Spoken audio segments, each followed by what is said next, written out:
Assalamualaikum warahmatullahi wabarakatuh. Waalaikumsalam. Halo pemirsa setia Sultan TV dimanapun Anda berada. Kembali lagi bersama saya Raudloh Rida dalam dialog bincang hari ini. Pemirsa, tragedi kecelakaan bus yang membawa rombongan study tour SMK Lingga Kencana pada pekan lalu mengundang keprihatinan dan juga perhatian dari halayak. Dilaporkan ada 11 korban dinyatakan meninggal dunia dan yang lainnya mengalami luka berat dan juga luka ringan. Lalu, ada banyak spekulasi yang muncul. Kemudian ada regulasi dari beberapa instansi yang menyatakan larangan terkait dengan pelaksanaan study tour. Apakah hal itu sebuah solusi? Saat ini di studio Sultan TV telah hadir bersama kita narasumber Bapak Dr. Haji Fadullah SAG MSI yang merupakan pengamat pendidikan sekaligus Dekan FKIP Universitas Tirtayasa. Assalamualaikum Bapak. Waalaikumsalam warahmatullahi wabarakatuh. Apa kabar Pak? Alhamdulillah. Alhamdulillah Sehat. baik ya Pak. Sehat ya Pak ya? Wah, Masya Allah. Dan ini juga kali pertama Pak datang ke Sultan TV? Betul sekali. Wah, nah kali pertama ini Pak kita akan membahas topik yang sebenarnya ini masih digoreng lah gitu ya Pak ya, ibaratnya. Ini berkenaan dengan polemik study tour. Jadi tema kita hari ini terkait dengan fenomena study tour sekolah, urgensi dan juga beban pungutan. Nah baik Pak, kita langsung aja nih kita ngobrol ke sesi diskusi. Tanggapan Bapak terkait dengan kecelakaan yang melibatkan rombongan study tour dari SMK Lingga Kencana seperti apa Pak? Silakan. Ya, pertama kita berbelasungkawa ya bahwa ada kejadian yang tidak diinginkan. Jadi tidak ada yang menginginkan musibah itu. Guru tidak menginginkan itu, orang tua tidak menginginkan itu, pengusaha travel tidak menginginkan itu, tapi itu semua terjadi. Jadi tentu kita harus memisahkan sebenarnya antara peristiwa kecelakaan pada satu sisi dan study tour di sisi lain. Karena kecelakaan terjadi bukan hanya pada study tour. Misalnya ada ziarah Wali Songo, ibu-ibu Majelis Taklim, ya kan pakai kendaraan juga. Lalu bila terjadi kecelakaan dari peristiwa itu, tentu kita tidak bisa mengatakan ini dilarang ibu-ibu Majelis Taklim mengadakan ziarah Wali Songo. Tentu kan, misalnya ada haji dan umroh, ya kan itu kan sebuah perjalanan juga. Nanti ada peristiwa yang kita tidak inginkan, apalah gitu. Tentu kita tidak bisa kecelakaan pada satu peristiwa digeneralisasi untuk melakukan pelarangan, apalagi hujatan terhadap kegiatannya itu sendiri. Saya kira itu tanggapan saya. Jadi memang kalau misal kita melihat ya Pak ya, namanya kecelakaan itu kan di luar kehendak kita. Betul. Akan ada banyak lah ya gitu Pak, hal-hal yang memang menyebabkan kecelakaan, tapi bukan hanya study tour saja. Betul. Gitu ya Pak ya. Jadi memang yang perlu dikritisi ada banyak hal, tapi tadi ya kalau untuk pelarangan Bapak sendiri kurang setujukah atau seperti apa tuh Pak? Oke, jadi begini, study tour itu sesuai dengan namanya. Jadi kita kembalikan kepada namanya itu study tour. Jadi kita belajar melalui perjalanan. Nah kalau dari perspektif agama itu perintah Allah itu. Ya, siru fil ardi. Gitu ya. Lakukanlah perjalanan di muka bumi. Justru kalau kita bicara mengenai globalisasi, ini penting perjalanan itu. Makanya mahasiswa di perguruan tinggi sudah kita anjurkan untuk punya paspor agar dia bisa melakukan perjalanan. Ya adik-adik di tingkat SMA, SMK, pendidikan menengah kita anjurkan untuk pertemanannya tidak terbatas di wilayahnya, tetapi juga di wilayah yang lain, sehingga terjadi pertukaran pengalaman, pengetahuan dan lain-lain antar daerah, antar budaya. Jadi perjalanan itu satu perintah dari agama. Itu kalau dari perspektif agama. Sekarang kalau kita bicara dalam perspektif kebangsaan, tentu masyarakat misalnya Serang Raya. Ini juga harus mengenal kebudayaannya. Nah, kita ini mengerikan. Terida, masa orang Cilegon nggak tahu Kasunyatan di mana, ya kan? Orang Cipocok nggak tahu di mana ada misalnya wihara yang terkenal di Kasemen, ya kan? Yeah. Gimana jadi, coba? Itu perjalanan yang pendek. Yeah. Ya, artinya gini, ada keliling. Ya, itu dulu juga kalau di pondok pesantren yang paling sederhana ada ziarah, berkunjung dari masjid ke masjid, dari makam wali ke makam wali yang lain, mulai dari Banten misalnya, kemudian ke Gunung Santri misalnya, kemudian ke mana lagi tuh, Caringin dan seterusnya, keliling Banten. Nah itu memang harus dikunjungi. Ziarah kan dikunjungi. Nah, dan pakai kendaraan. Yang jadi masalahnya gitu kan, pakai kendaraan. Jadi sebenarnya sesuai dengan namanya study tour, belajar melalui sebuah perjalanan. Yang penting itu jelas rutenya. Jadi diperjalankan dari kayak Nabi Muhammad. Nabi Muhammad diperjalankan Isra dan Mi'raj. Dari Makkah, ya kan, ngelihat suasana yang nanti tempati Nabi secara permanen di Madinah, kemudian terus sampailah ke Masjidil Aqsa, naik ke Sidratil Muntaha, balik lagi. Jadi sebenarnya peristiwa study tour kalau diberi makna ya sesuai dengan namanya study tour dan kita jalankan sesuai dengan prinsip-prinsip belajar melalui pendekatan study tour, memang itu harusnya kita lakukan. Ya, baik. Nah kemudian Pak, berarti kan tadi kalau semisal saya dengar dari pendapat Bapak, ya memang tadi study tour itu bukan satu kesalahan ya Pak ya tentunya. Dan tadi ada banyak sekali faktor yang menjadi kebermanfaatan dari pelaksanaan study tour.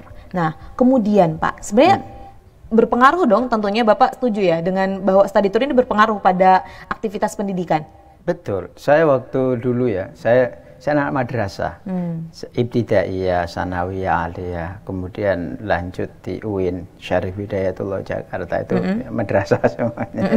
Nah, sampai saya ingat waktu saya di madrasah sanawiyah. Perjalanan saya itu dari madrasah Sanawiyah Al-Jawharatun Naqiyah Buah Gede yang ada di Bojonegara, Polampel. Nah itu ada study tour, perjalanannya ke Lampung. Nah apa yang menjadi target dari pembelajaran itu dirumuskan sama ustadz-ustadz saya dulu waktu saya masih madrasah sanawiyah. Pertama, peserta didik belajar secara langsung mengalami sholat jamak qashar. Jadi praktik ya gitu ya Pak ya? Jadi kalau sekian kilometer boleh sholatnya di jamak qashar karena dalam perjalanan. Nah itu semua santri itu ya mengalami langsung. Itu satu. Yang kedua, ternyata di Lampung itu banyak komunitas asal Serang. Akhirnya apa? Ada pertemuan di situ. Nah, ketemu sama tokoh yang ada di Bakahuni di situ. Banyak ini ya kenalannya Pak ya. Kenalan. Nah, di situ dapat pencerahan. Bagaimana sikap perilaku orang yang melakukan perjalanan dan bagaimana sikap pendatang, ya kan, di satu tempat berinteraksi dengan pribumi. Kan kalau kitanya orang tempatan tinggal di situ, nggak pernah interaksi dengan orang lain, kan beda. Guru bisa sih menjelaskan, anak-anakku nanti kalau kalian hijrah dari satu tempat ke tempat yang lain harus beradaptasi begini. Yang ngomong nggak pernah melakukan perjalanan, nggak pernah melakukan proses transmigrasi. Nah kita waktu itu ketemu tuh Terida. Waktu saya masih madrasah sanawiyah tuh ketemu dengan orang-orang asal Serang yang ada di Lampung. Oke. Oh, dapat pencerahan. Ada banyak hal ya yang dapat tentunya. Nah, oleh masyarakat Lampung di situ kita dijamu dengan berbagai makanan kuliner khas Lampung. Lalu diajak jalan-jalan sampai ke Kalianda dan seterusnya gitu kan. Orang kampung seperti saya yang waktu itu usianya baru 14-15 tahun, ya kan? Iya. Wah, itu luar biasa, ya, Pak, seneng banget. Melakukan belum perjalanan lagi itu. naik kapal. Seumur-umur belum pernah naik kapal. Nah, Pak, kalau gitu dari cerita yang Bapak sampaikan tadi nih, Pak ya, saya dapat menyimpulkan bahwa memang tadi study tour itu bukan hanya proses jalan-jalan ya, tentu ada banyak sekali pengalamannya.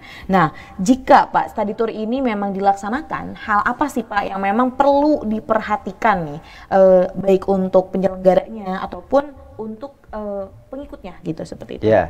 Jadi study tour atau karya wisata itu satu di antara pendekatan pembelajaran. Jadi pendekatan pembelajaran kan banyak tuh tadi, ada ceramah, tanya jawab, nonton televisi seperti ini, ya kan? Jadi pembelajaran jarak jauh itu ada. Nah, satu di antaranya namanya metode karya wisata atau study tour. Nah, study tour itu secara teoretik masuk dalam pembelajaran lintas disiplin ilmu. Jadi nanti guru-guru nih misalnya di Madrasah Sanawiyah atau di Madrasah Aliyah, SMP, SMA gitu, SMK. Itu ada berapa? 5 mata pelajaran. Itu kumpul tuh guru-gurunya berdiskusi. Oke, mata pelajaran agama apa yang nanti dibelajarkan kepada peserta didik? Tadi misalnya sholat jamak qashar, oke. Nanti pendidikan kewarganegaraan, apa yang mau dimunculkan? Menghargai keragaman budaya, misalnya. Sekarang ada mata pelajaran apa lagi? Ya, yang terlibat di situ ekonomi. Oh, itu ekonomi akan melihat bagaimana sebuah perjalanan dihitung dari sudut traveling, gitu kan? Semua. Jadi guru-guru kumpul dulu, lintas disiplin ilmu, lintas mata pelajaran, nanti tujuan pembelajarannya itu, indikator pembelajaran itu dirumuskan 1 sampai 20 yang mau dicapai.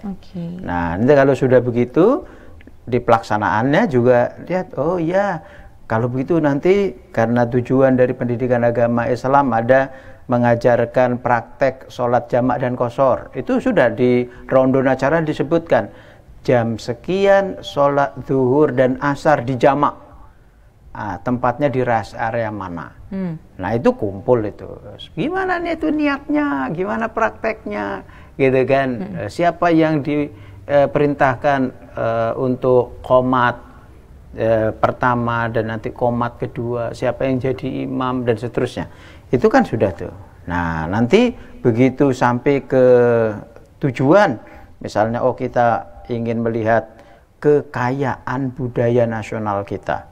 Misalnya kalau perjalanannya kemana? Kalau tadi ke Lampung, kita ke arah timur. Misalnya dari Banten mau ke Jawa, ketemu itu ada Prambanan, ada Borobudur, ada apa gitu kan? Nah, inilah kekayaan budaya kita.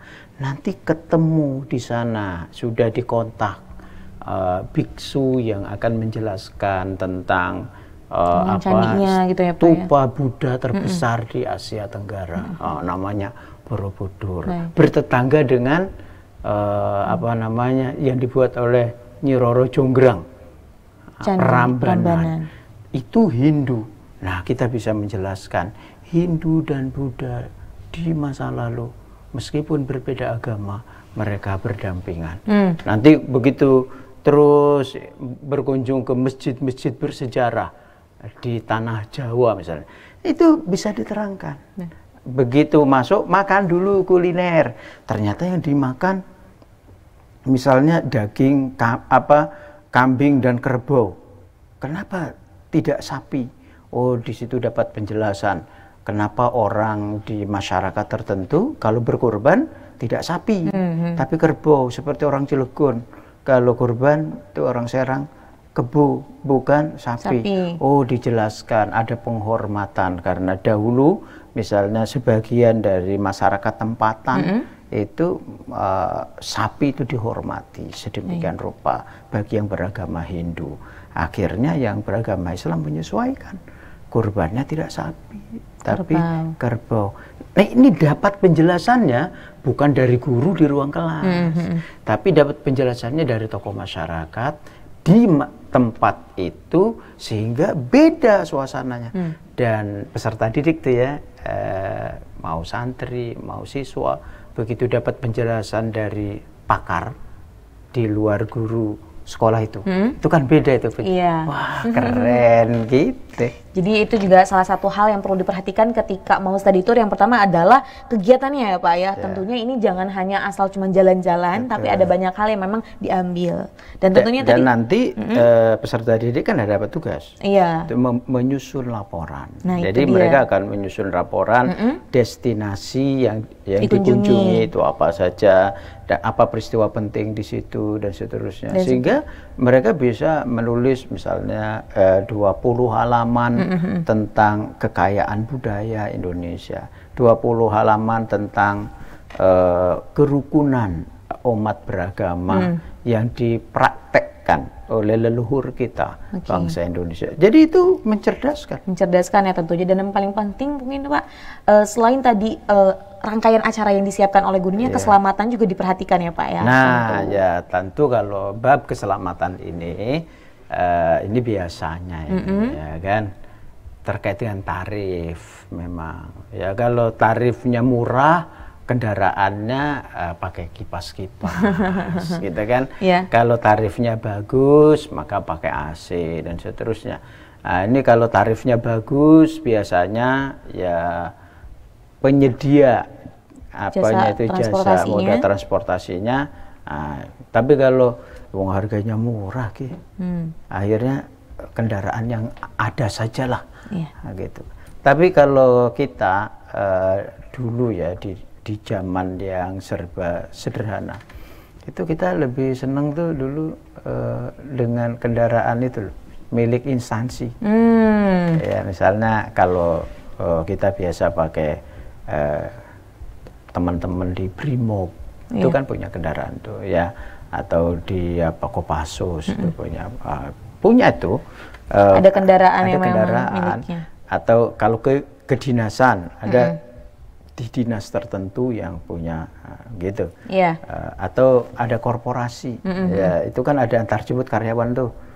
Kita bisa menggunakan itu. Bisa menggunakan itu ya Pak ya. Kalau itu kita lakukan, maka kita sudah memotong apa yang disebut dengan tarif, sehingga anak bangsa ini bisa mengenal daerah lain dan daerahnya sendiri ya gitu ya, secara langsung. Dia tidak menjadi katak dalam tempurung melalui studi tour atau karya wisata. Nah baik Pak, berbicara terkait dengan tadi Bapak tarif ya. Ini menarik Pak, karena kalau misal kita melihat beberapa berita juga nih Pak ya terkait dengan pelaksanaan karya wisata ataupun study tour, kadang ini berat Pak, berat dari pembiayaannya. Mungkin tadi fasilitas yang diinginkan pun memang layak seperti itu. Tapi kadang ada juga nih Pak lingkaran setan terkait dengan praktik keuntungan selama pelaksanaan study tour. Nah, saya ingin mendengar tanggapan Bapak, tapi ini akan kita simpan dulu, akan kita menemukan jawabannya di segmen selanjutnya. Maka dari itu pemirsa, jangan kemana-mana, tetap bersama kami di Bincang Hari Ini.